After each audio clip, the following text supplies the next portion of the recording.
reintroduce myself. My name is...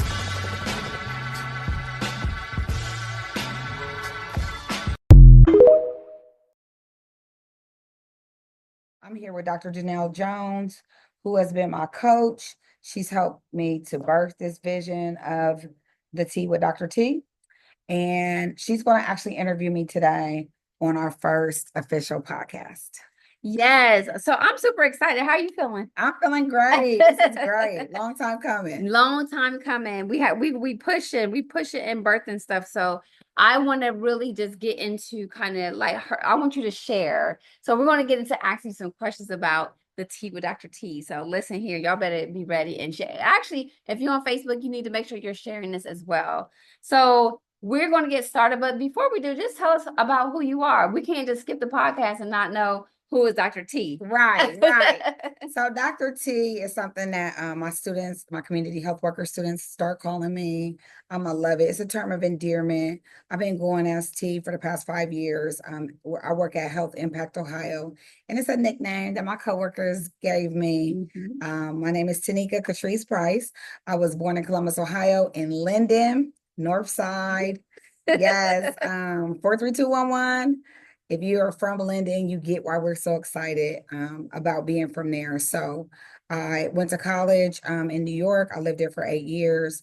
I became a mom and I moved back to Columbus, Ohio, and I've been a proud resident since 2000. I'm a mom of 6. Whoop. Yes, a Mimi to 3, and hardworking, industrious. But above all, I love to help people. I love to help people understand what's going on in their lives and to find the comfort and solace necessary to continue on. I think that's really deep. And if you knew her story, you'll understand just really why that's important. So I love that. So listen, we got our tea. We about to get it in today so that you guys can really get into it. And we're just doing an introduction. So this is really allowing Tanika to reintroduce herself because she is going to come with the tea so that you guys are ready for everything that's coming. And if you know Tanika, she is real and she is very raw. Yeah. So listen, y'all in for a treat. So I got my questions here, and we're gonna like really dive into what this looked like. So Dr. T, you often say we don't know what's in us until we get put in the hot water. What was one of your most defining hot water moments, and how did it shape you or who you are today? Oh, that's a great question. So my besties are here from out of town for my birthday, and we were actually just talking about one of these defining moments. It would have to be when I was in college. I found out I was pregnant, an unplanned, unexpected pregnancy. And my only option I thought at the time was to drop out of school, become a single mom, go to work full time to take care of my baby. And a good friend of mine, Terrence Oliver, was talking to me about my plans. And I said, I guess I'm gonna just go on welfare and take care of my baby and try to figure it out. And he said, what would you tell your daughter to do if she was here? And I said, oh, I would tell her, go to school, finish, push, have the baby, do it all. That's what being a feminist is really about. And he said, she won't do it if she doesn't see you do it first. And so that was one of the earliest times when I was in that hot water. I mean, unplanned pregnancy. I was on a scholarship. I had so many people looking up to me because I had made it out of Columbus, gone to this big city, New York, and here I was facing failure, and it was a really, really difficult moment. But I decided in that moment, something that still propels and fuels me to this day, and that is to do it for my children, to do something for myself that will show them that they could do it, show them they could overcome, show them that they could be resilient. My good friend at the time, her name is Dana Carroll, her mom told me, it's not about you falling, it's about how you get up. And I've always thought about that. We're all gonna make mistakes, we're all gonna be in embarrassing situations, bad situations, but it's not about that. It's about how people see you get up. And that's what I really tried to do is rise from these situations and circumstances that life is thrown at me. Some of them by my own making, and my own decisions, my own, being in the wrong place at the wrong time. But it's not about that. It's about how you get up. Oh, Now, this is a good one because a lot of times people won't take that accountability. Oh, God, Right? have to. Right? It's about everybody doing everything to them, but them doing it to themselves. So I like the fact that you're saying like it's things that I did, Yes. right? Things that got me in situations in the hot water. Yes. That I had to kind of realize in those moments you still were able to get your tea out, to get moving, to look at yourself and say, if this is my daughter, it was almost like you had a moment that's like, oh, this is no brainer. Like, if this is my daughter, oh, this is what I would do. But you didn't see that for yourself. No, I didn't. So, and it's amazing because it's like the thing that's wonderful is we do have accountability. We do play a role, as the saying says, in our own suffering. And if we have played a role in our suffering, then we can play a role in our joy. You know, sometimes we repeat patterns and we do the same thing that's always been done. And we play out these relationships because that's what we saw played out. But if we just take a second and say, you know what, I can imagine something different. yeah. I can imagine a life that's bigger than this, that, you know, that's brighter than this. Mm-hmm. And then we begin to take accountability, and that's where the change happens. Good. It isn't saying, you know, I'm repeating this, or maybe I'm here because this is what was comfortable. Abuse was comfortable for me. You know, being told that I'm not enough was comfortable for me. So when I recognized that I was in a situation because it was comfortable, then I could say, you know what? I don't want that anymore. I don't choose that anymore. Okay. And I can choose something different and find a new pattern and a new way to something new. But you're saying a whole bunch. We need like 5 hours just to get started. So listen, we went to you on Facebook too. So when you're talking about like the abuse, right, and you're in this pattern of, you know, not being enough is my norm. How did you know like this is not normal? I need to get out my comfort zone. This shouldn't be my default setting. How did you know to switch that off? It's hard. Tell them, it's girl. hard. It's hard. I think really what happens is I have this saying that I tell a lot of people: we will choose a comfortable hell over an unknown heaven. A comfortable hell over an unknown heaven. So we really have to think about, what would I dream for myself, irrespective of this situation that I'm in? What kind of life would I see for myself? And then you have to think about those small steps that you have to take to get there. It's a little bit of small steps all the time that get you to the life that you want. And so it, you know, for me, it was just, I realized that I wasn't living, you know, that I wasn't feeling anymore, that I was just on autopilot. Yeah. You know, that I was dreading going home. I was dreading, and I was like, this is not it. This is not the abundant life that God had planned for me. Good. And so how do I get to that abundant life? I don't know. I'm getting there. I'm becoming, you know, but every day I make small decisions that push and propel me towards that future. Yeah. But I like that you're saying, like, even with my relationship with God, you know, even through all the degrees that you have, because listen, girl, I don't know if she mentioned her pedigree, because it's like, even through all of that, I still have to push through. I still have to figure it out. Yes. But what I realized is I didn't want to be in a state of just surviving. No. I wanted more. No.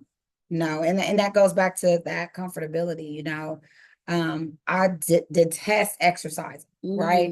I just don't like exercising. But the more I think about, it's not the exercising, it's not this small piece of being uncomfortable, it's the long-term benefits. And that's a microcosm for life.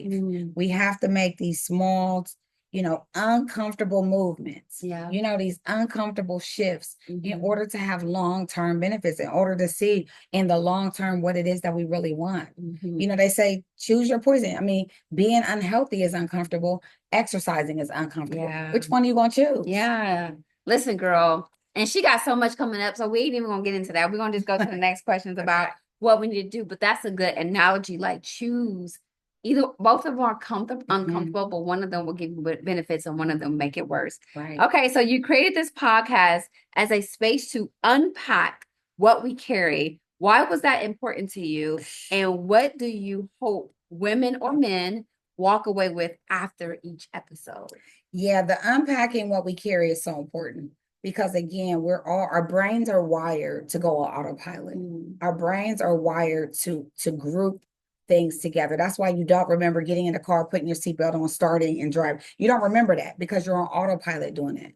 So you have to consciously unpack because there's so much of what you're doing that is just your brain on autopilot. And you have to start to think, what is my intention? What is the intentionality behind this? What is the intentionality? What am I hoping to get out? And if I'm hoping to be healthy, how are these little things that I'm doing all day supporting me being healthy? If I want to be a positive person, how are these negative thoughts that I'm thinking all day pushing me towards being a positive person? If you don't have time to sit down and unpack, right? Whether it's this podcast, whether it's journaling, whether it's sitting with friends that love you, if you don't have time to unpack and see yourself in a reflection, then again, you're going to continue to be on autopilot and you'll always get what you've always got. Yeah, which is the definition of insanity. It is. So as you're teaching like this important message to people and you're learning, when you're looking at unpacking something, what does that look like?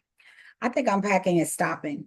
So I'm always on the go 24/7. And I took my iPhone in one day to Apple. It was acting crazy. You know, wouldn't hold a charge and it was glitching, all that stuff.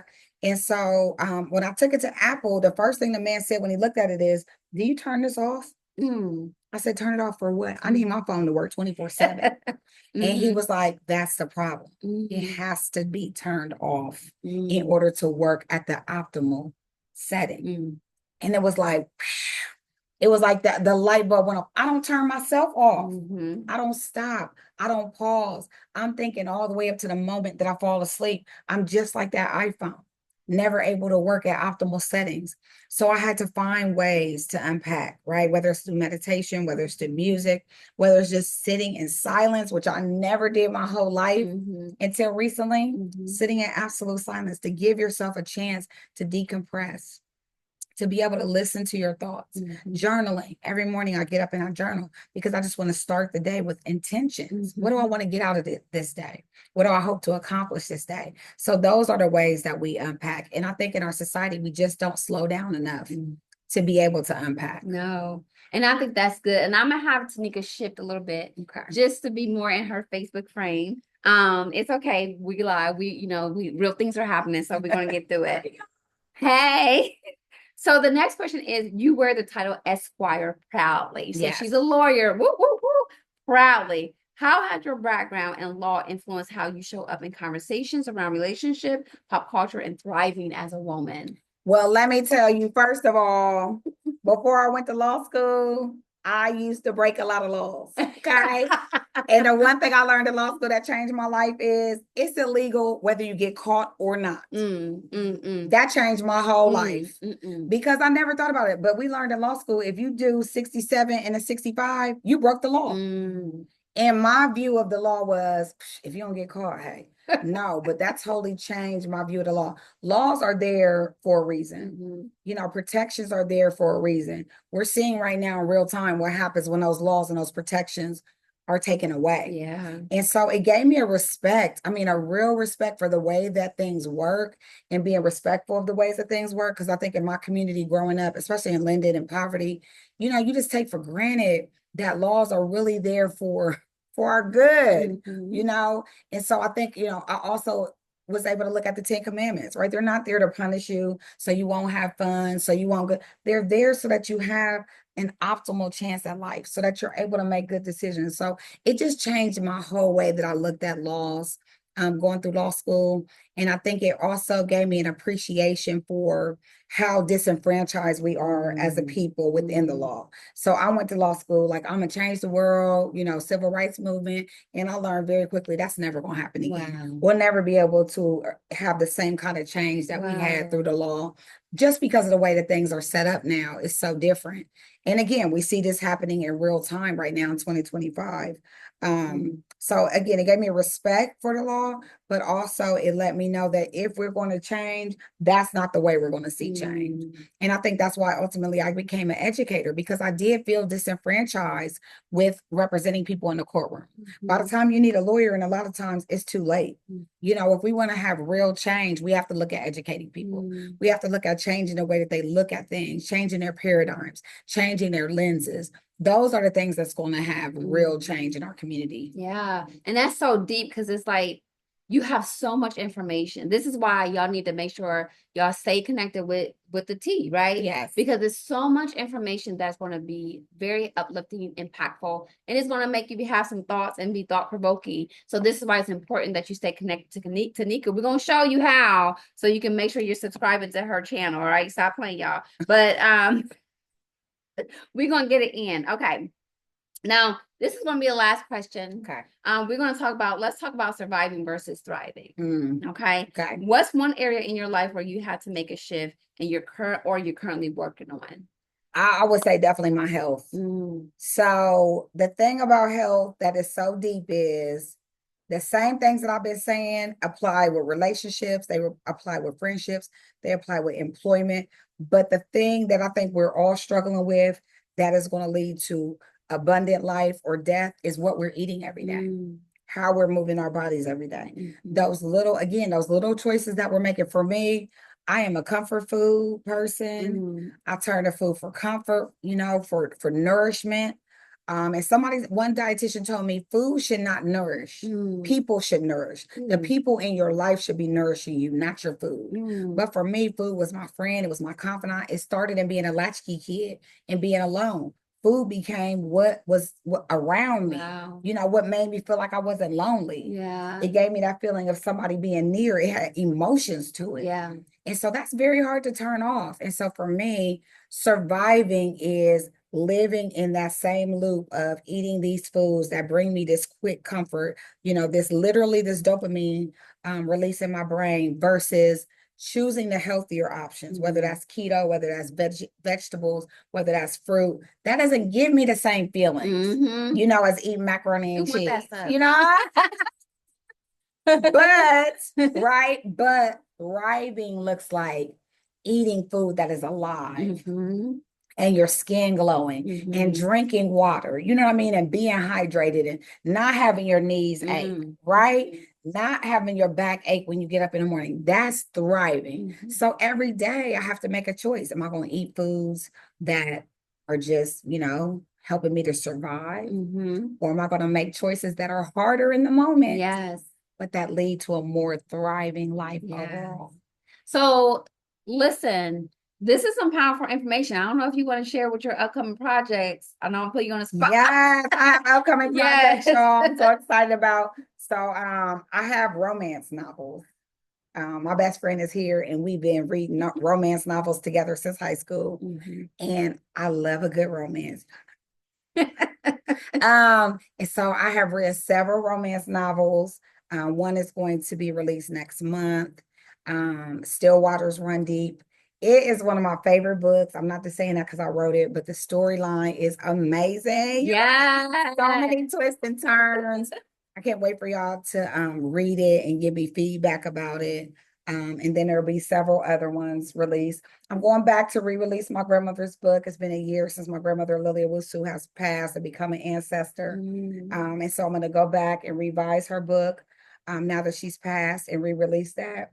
And we're looking forward to that becoming a documentary and a mini series one day. So stay on the lookout for that. It literally chronicles Black history from the end of slavery all the way up to 1975 when I was born, which is also the end of the Great Migration. So really excited to be able to walk through my personal family history, and share with you how you can also collect your own family history to be able to pass these stories on down to the next generations. Yeah. So y'all need to be on the lookout. I'm so proud of you. Thank you. This is only the beginning. So tell them why it's important they should follow you. Because listen, Tanika is so dope. Like, she has so many dynamics of her. Like, you really want to, she's going to be real honest and real with you. But why is it important for you to like have this podcast now? Well, it's important because I've had a lot of people ask me why I didn't go into therapy, like being a therapist. So in some way, this is like me being your therapist. This is Mhm. like my ability to have everybody sit on your couches and listen to me and unpack and think. And I want to have fun. I want us to really have an intentional, abundant life.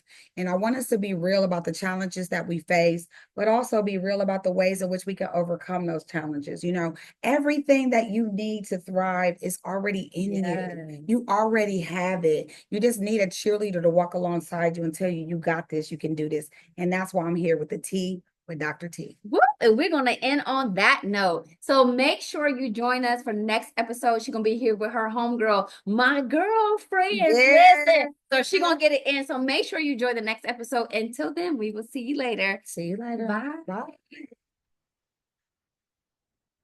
Raise a glass to freedom, something they can never take away, no matter what.